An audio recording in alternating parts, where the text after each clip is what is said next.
Today's episode is brought to you by Positively Productive Systems, whose mission is to be the antidote to your stress and to provide compassionate productivity resources and coaching that help you heal and achieve.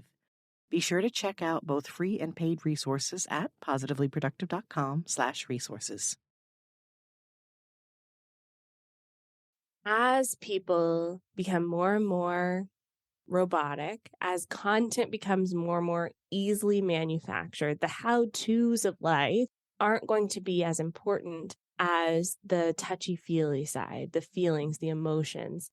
So as we kind of look through these tools, and absolutely we can use them for our own good, I do think it's important to look at how people are using them, like as the villain, because it helps us be the hero of the story if we can find the antithesis to what people are using them for.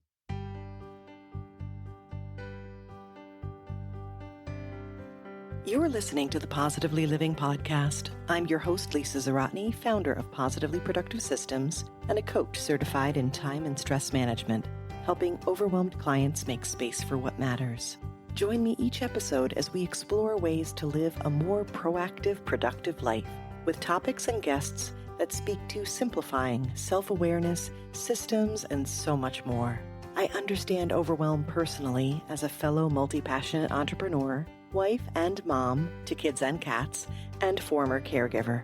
I'm here to help you choose what's right for you so you can do less, live more, and breathe easier. Sound good? Let's get to it.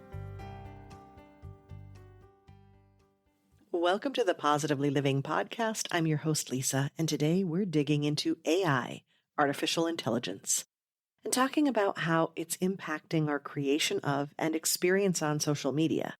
Right now, at the time of this recording, there are tons of conversations about AI, like ChatGPT, for example, and that's the one we'll be talking about today.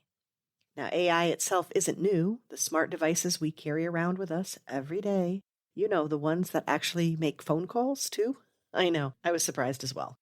Yeah, those smartphones, they've had it for a while now. We have AI in our homes in all kinds of ways. We have these small little round devices that we've nicknamed Alejandra, so she doesn't talk to us when we don't want her to. Yeah, it's been amazing. There's so many ways that AI has helped us do things better, faster. But today, the AI we're talking about includes the latest developments in chatbots. ChatGPT specifically is a natural language processing tool that's driven by AI technology that can allow you to have a human-like conversation with it. It'll answer questions, assist you with tasks, and it can be wild. But today we're focusing on how you can use it for content creation. While I definitely wanted to discuss how it works because it can be so helpful to us as content creators, it's so important to me to share why you will want to proceed with caution. This technology is incredible, but there are concerns. My goal is to help you navigate it all in an informed way so we can maximize this groundbreaking tool, but do it ethically. On a personal note, I have what might be an unusually high consideration for intellectual property. I was an English major, a photographer, a musician. I've seen it happen where people borrow, especially on social media. They borrow from the internet, right? Without thinking about the source, without crediting the creator. And I believe AI is amplifying this tendency. So it's up to us to put a stop to this. Now, thankfully, my guest will help guide us through this terrain, and I'm so excited to introduce you to her. Andrea Jones is the social media strategist who helps coaches and experts go from stuck to strategic, passion-led powerhouses and visionary thought leaders with her simple approach to social media. Take one little step each day and build your social media savvy over time. She has over 7 years of experience in the digital marketing space as a social media manager, strategist, and community builder. And she's all about simplifying social media for entrepreneurs in a positive and impactful way so that they're not overwhelmed and drained by it. And if that sounds familiar, it's because her approach to simplifying and creating small steps to reduce overwhelm in social media is so much like my goal as a productivity coach to help you with your life and the harmony between and among all the aspects of your life, your passions, your business, yourself as a person. So I understand that AI can be overwhelming, especially when we add a cautionary tale to the mix. It's not just, hey, how do we use this? But, oh, here are some things you want to be concerned about. So, what I encourage you to do is listen to the episode and be inspired by the takeaways that we give of how you can safely use AI to generate ideas and to continue to create your own content, allowing it to support you in that. Andrea shares so many ideas. And as always, if you have more to add, I would love to hear it. I'd also love to know what you think about this topic, what you think about AI. Do you use it? So please message me. I can't wait for you to hear what Andrea has to say, so let's join her. Welcome to the Positively Living Podcast, Andrea Jones. I am so delighted to talk to you today. Oh, thank you so much for having me. I'm excited to be here today. There's so many things we could have dug into. I had so many ideas for us, but there's a big topic looming that we need to get into. But before we do that, if you could please tell us a bit about who you are and who you help and what makes you light up. Yes. So my name is Andrea Jones, as mentioned. I am a social media strategist and I help my clients use social media as a tool to grow their business. Oftentimes my clients feel neutral or negative towards social media. So I help them realize that social media is awesome and it is that tool of connectivity. And that's what lights me up. I met all of my closest people on social media, my husband, my best friends. And so for me, social media and the internet have allowed me to find my people and connect with them. So that really, like, if I could do that for my clients, that's what lights me up. Yeah, and the way that you approach it and how we connected, we were just talking about this beforehand, is through, building a community and having amazing people surrounding us. And they really do become dear friends. And so that's the potential for social media, right? Given that there are so many ways that we can approach it, one thing that you just mentioned is sometimes we can have different views on social media, especially as entrepreneurs and feeling sort of the pressure to show up with social media and a whole idea of content creation and how that can be overwhelming to us. And so with that, anytime you have a tool out there that's going to solve all the problems, this is that magic bullet kind of thing. Well, that's what's happening right now with AI. And that's what I wanted to dig into with you today. First of all, I would love it if you would just tell us what's going on, what AI is, what we're seeing in that context, and then we can talk about like what's happening with it. Yes. So AI or artificial intelligence isn't necessarily a new thing, but it has improved drastically in the past 6 to 8 months. So, we have artificial intelligence in our day-to-day lives. If I say, sorry, y'all, Alexa or Siri, okay, Google, we talk to our devices and they give us things back. I can tell mine to sing songs for me and play things on Spotify and add this to my shopping list. So we are interacting on a daily basis with artificial intelligence, even to the extent of things like, Netflix recommending shows for us. That's based on an artificial intelligence algorithm. What has changed is how smart the robots are getting. And that's what can be concerning for a lot of folks. There is a program called ChatGPT that really has shifted the capacity of AI. So ChatGPT is a chat-based artificial intelligence, meaning it will remember your conversation. It will remember all conversations and bring its knowledge to that conversation with you.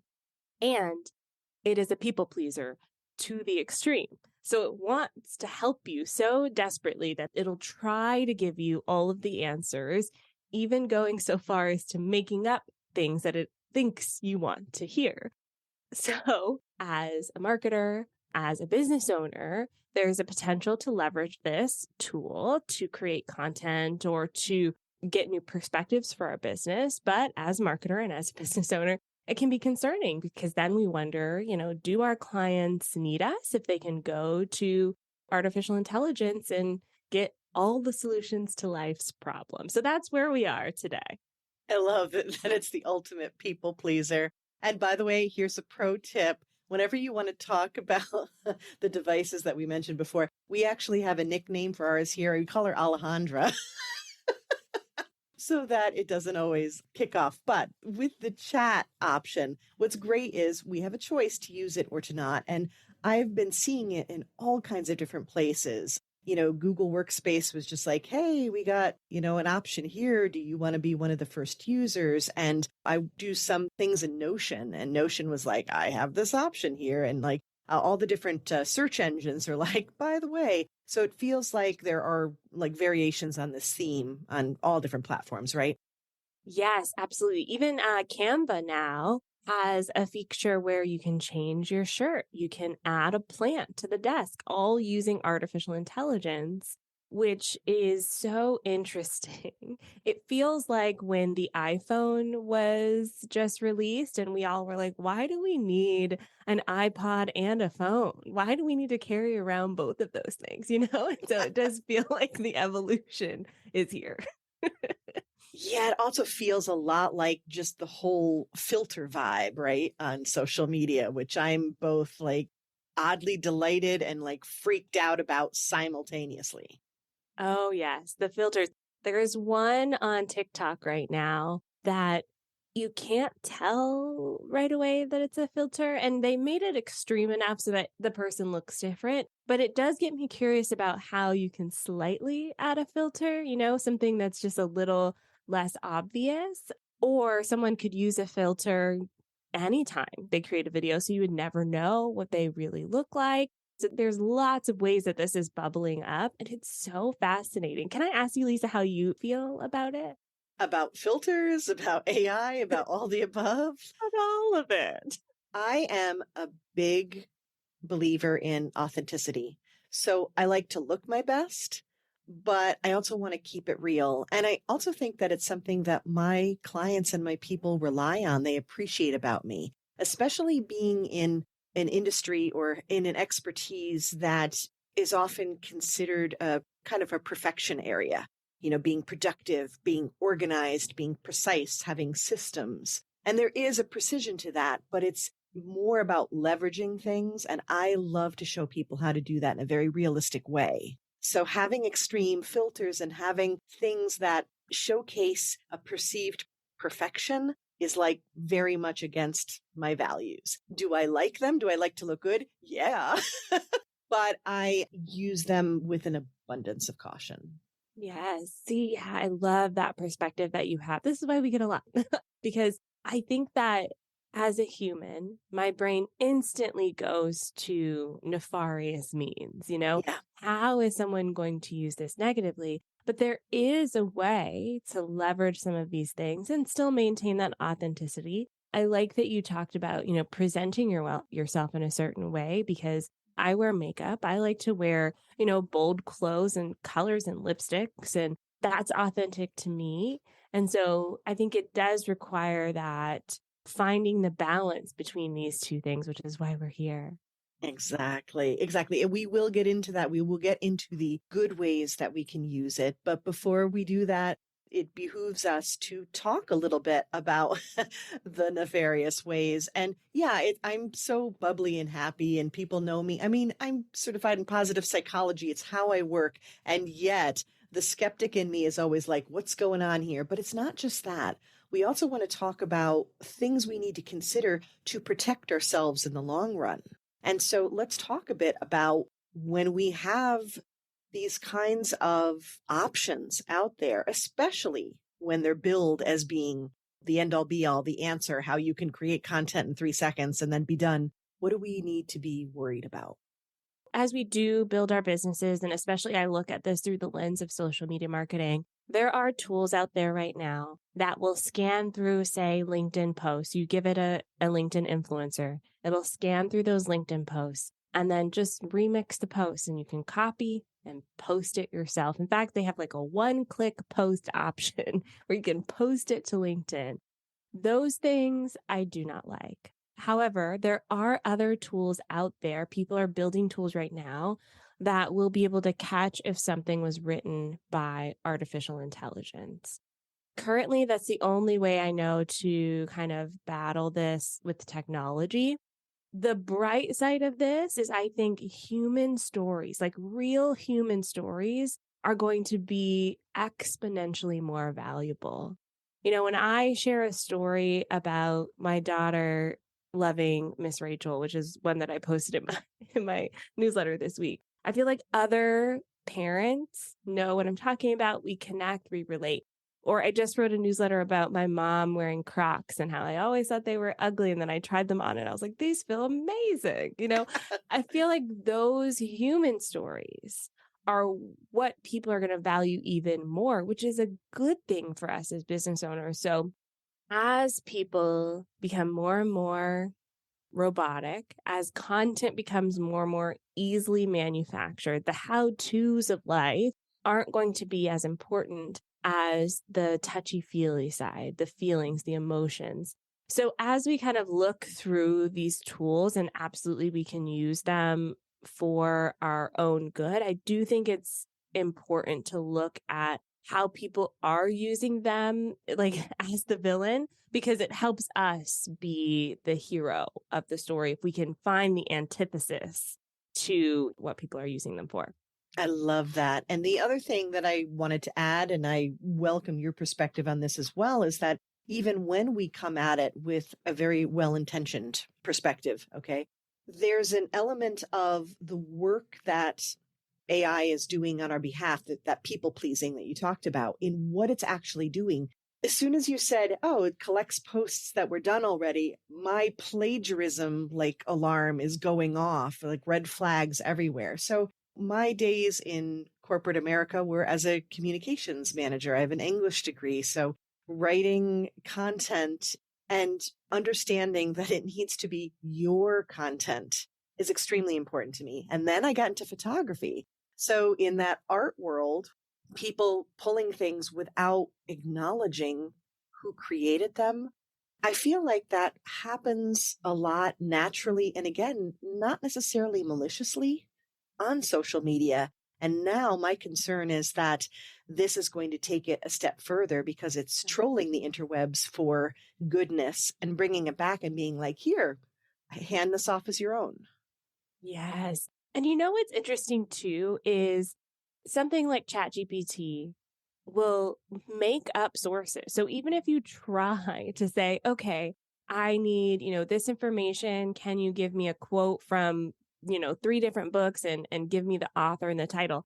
Because it's a programmed thing, it will try to make up an author or a title that doesn't exist, or it'll misquote things very often. So it could potentially be dangerous. Like if someone's relying on these tools without fact checking them and then going off and having misinformation out there. And I think that this is an amplification of something that's already wrong with the internet, which is, I can't remember the comedian who said it, but they said, if you Google, I'm right, you're wrong. Google will give you information to support your argument. Like if you want to make some sort of argument, you want to prove that point, I almost guarantee you can find some website somewhere that will prove that point. And that's what ChatGPT and other artificial intelligence tools are doing, is they're trying to give you information, but number one, it could be sourced from places that don't exist or they made up. Number two, they're just literally pulling other people's IP and giving it off as their own. And to its credit, ChatGPT does have a warning when you log on that says something to that nature, like, do not use this content without fact checking it. But, we're humans, right? So some people are using it, copying it, pasting it, moving on. The last thing I'll add to this too is one of my concerns is if ChatGPT and other chat-based AIs are combing the internet and creating content or creating information from it, are they also collecting the information we input? So for example, I can say, here are my top 10 Instagram posts. What should my next 10 Instagram posts be? Will it then take my Instagram posts and give them to someone else? I don't know. Like, I don't know what they're doing with that information, right? Or if I say I have an idea for a book, here's the concept, here's the title, can you outline it for me? Will it then take that outline and give it to someone else? I don't know. So this is the part of where I'm like, ooh, this is kind of concerning to me, you know? Yeah. So I think whether it's for ourselves or for the sake of others, because again, being the, like you said, the hero in this story, or being, at least the ethical warrior, if you will, it's like just trying to do the right thing, right? That's all we're trying to do. But can we do the right thing and not have to do so much work? Well, yes. Yeah. That's the whole point, right? Of productivity, but it's doing it the right way. And so thinking about IP, your intellectual property, right? Whether it's yours, that's a really good point. And that wasn't even one that I'd considered because I was thinking about all the stuff that's coming to us. So yeah, all of these things. One that I will add to kind of this mix is the idea that even if it collects the information on your behalf and you pull something together and then you make it your own and then you fact check it and you do all the things, it is possible because we have, the legality. That's easy for me to say. Legality of it hasn't caught up with all of this yet. There's concerns. There may be hey, if this is produced by, or even possibly partially produced by AI, this may not be your content after all. Maybe you won't have IP protection on it. These are the things that we need to be sure of as Yes. we're moving forward, right? Yes. Have you seen these voice generated AIs that sound like whoever, Donald Trump or Joe Biden? Right. So there was one that came out this week that was a Drake song that sounds like Drake.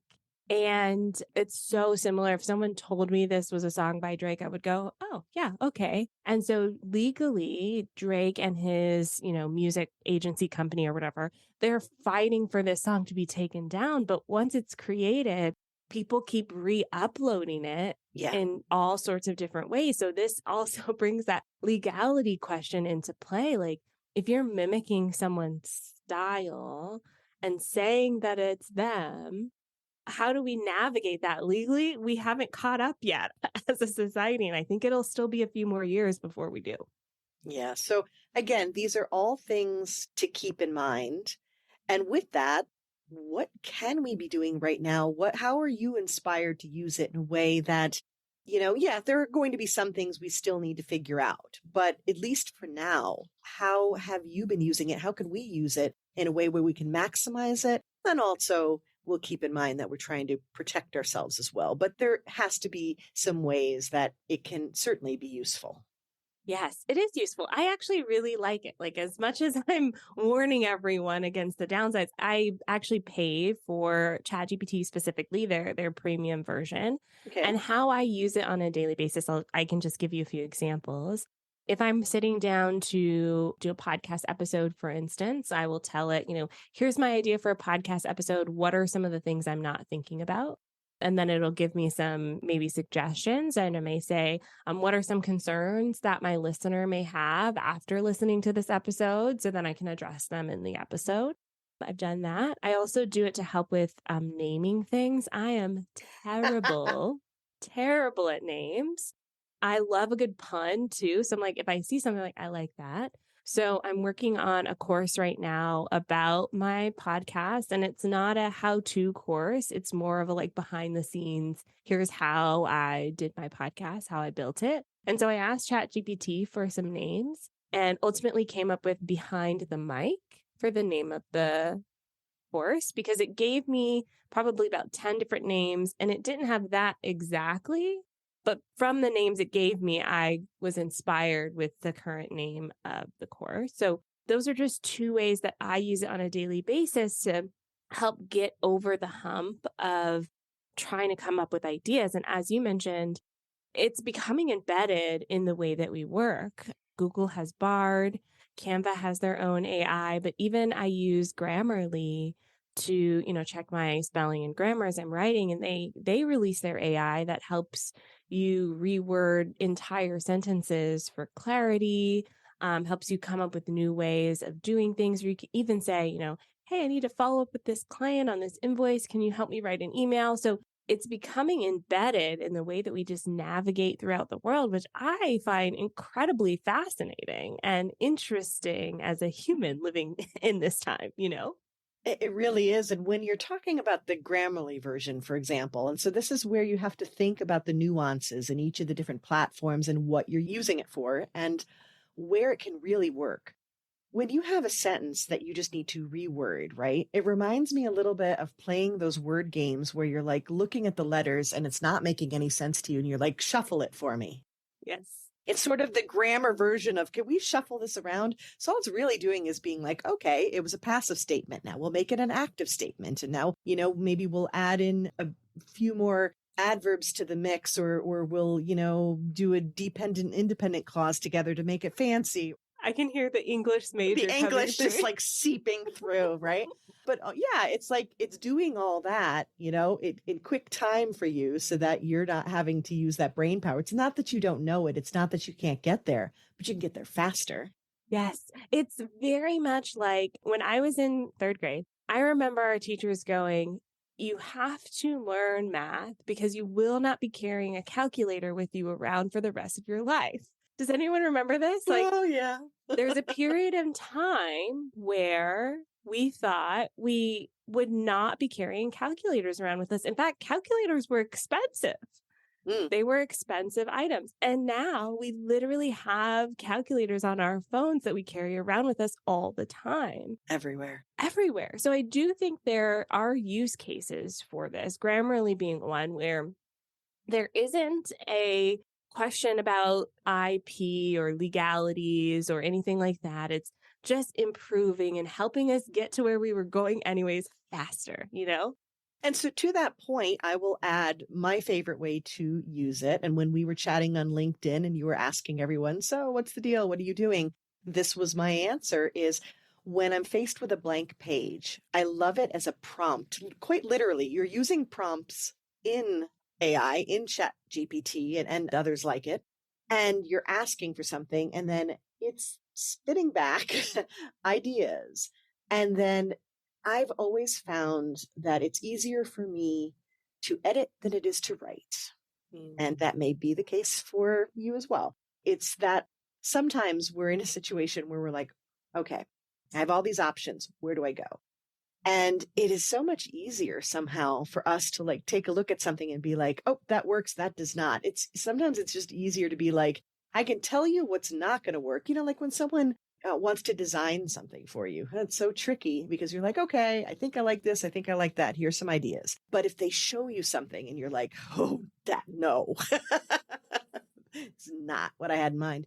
And I feel like that's a really good use for me is just tossing something out onto a page. And I'm either going to be like, oh, I could take that idea right there and run with it. And then I write my own stuff from there. And to your point, and this I think is a beautiful segue into the really maximizing what will work best for us in conjunction with AI is that's where you can take those concepts or ideas and add the human side, the personal storytelling side to it. Yes, absolutely. So I love that, when we're looking at a blank screen, it's so hard sometimes, especially when you're really comfortable in your expertise, because sometimes you feel like you've said everything already, right? And so when we're looking at the blank screen, we go, I don't know what to say. Asking, artificial intelligence or getting support from it can be very, very helpful to reduce that blank screen syndrome. Absolutely. I love that.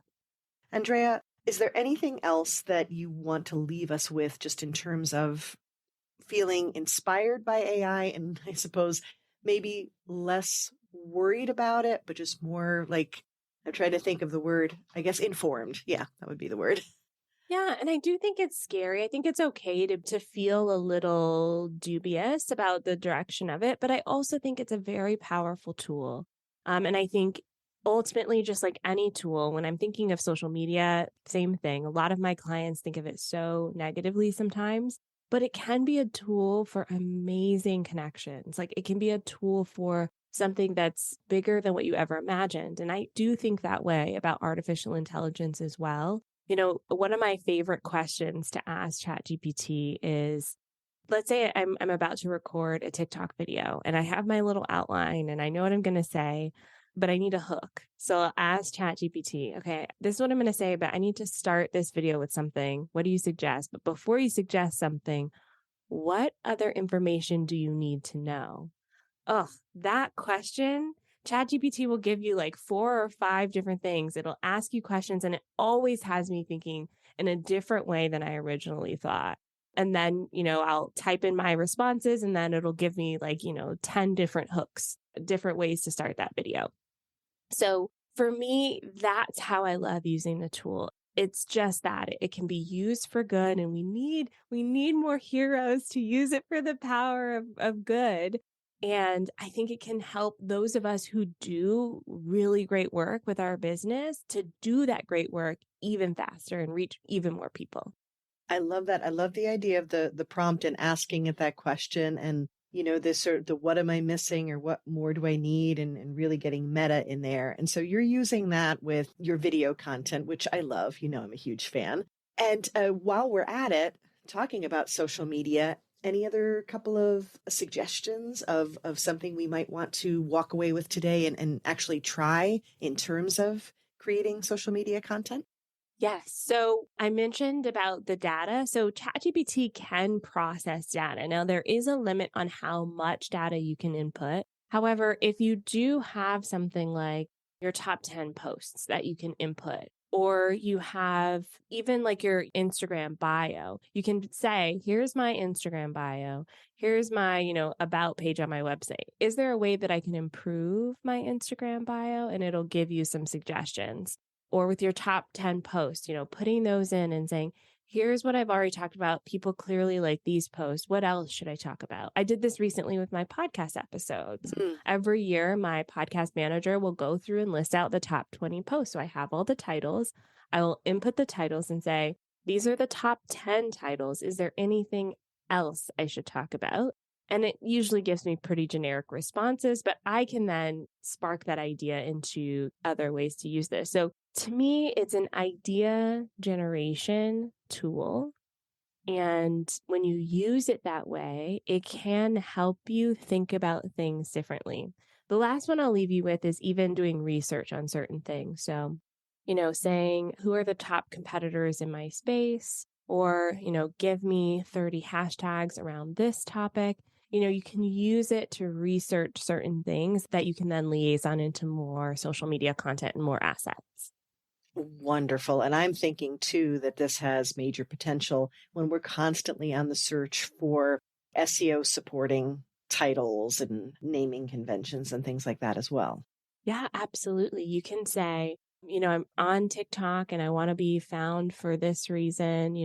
What keyword should I include in my TikTok caption? Things like that can be very helpful. Using it even outside of social media for blogs or for YouTube channels.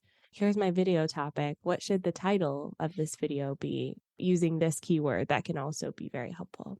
I love that. And again, all of these ideas are things that don't necessarily pull us into that chasm of IP concerns, especially in fairness, because when we see titles of blogs and podcast content, even podcast names, everywhere, there's so many repeats.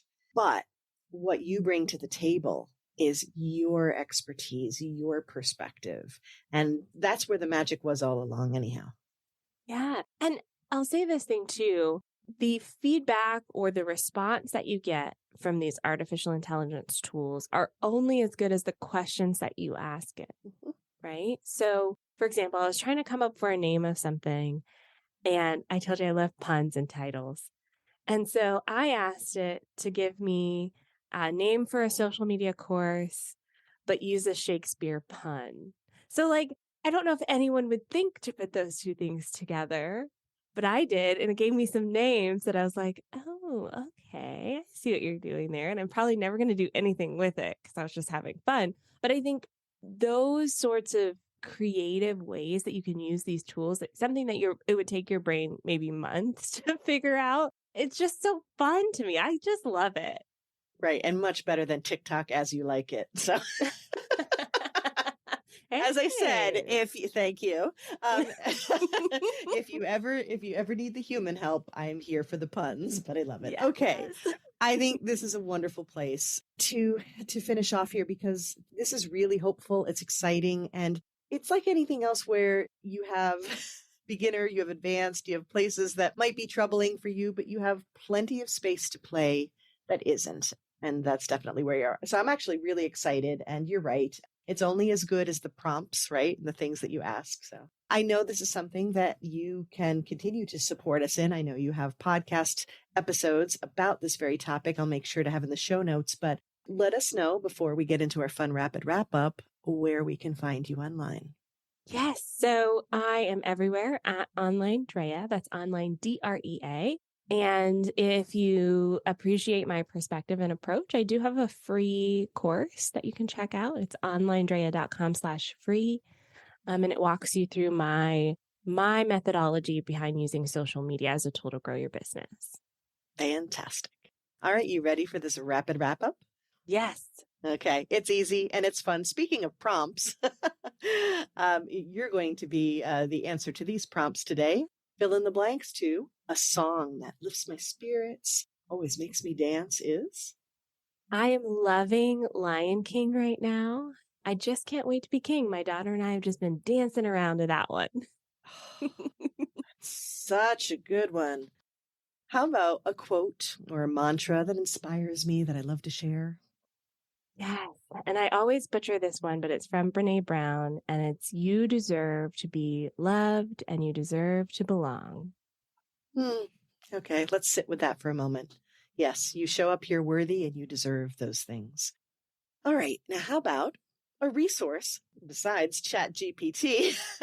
It could be a book, an app, anything. Doesn't even have to relate to today's topic. That's just made your life better. I'm a huge fan of meditation, and the Headspace app has helped me a lot. I like meditation that's voice only. So if you like voice only, they've got some great voice artists on there that I really enjoy, and it helps ground me, especially in this wild world that we live in, this news cycle that we live in right now. So true. And many options in terms of time. It doesn't have to take a long time for it to be effective. There are days when I take 5 minutes if I can get it, and it does make a difference. Yep, absolutely. Okay. And last, but definitely not least, what are you grateful for today, Andrea? I am grateful for summer. I am excited for the sunshine. I feel like my mood is lifting. Well, send some my way, please. I will. And I am so very grateful for you and that we've been connected. And I want to thank you so much for shining your light so bright in this world and for sharing it with us today. Oh, thank you so much, Lisa.